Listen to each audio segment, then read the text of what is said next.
நவராத்திரி சுபராத்திரி. வீழ்த்தும் போது பார்த்தா ரத்தத்துல இருந்து இன்னொரு ரத்த பீஜன் இந்த மாதிரி எல்லாம் வராங்க.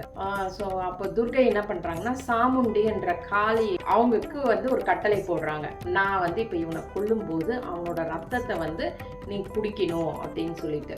அப்போ கடைசி சொட்டு ரத்தம் இருக்கிற வரைக்கும் அந்த சாமுண்டி என்ற அவதாரம் ரத்தத்தை ஃபுல்லா குடிச்சதுக்கு அப்புறம் அவன் அந்த ரத்தம் எல்லாம் உடம்புல இல்லாம அப்படியே செத்து போயிடுறான்.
ஆறாவது நாள் பச்சை நிறம். இந்த பச்சை நிறம் எந்த தெய்வத்துக்கு உரிய நிறம் அப்படின்னா, காத்தியாயினி தெய்வம் அப்படிங்கிற ஒரு தெய்வம்.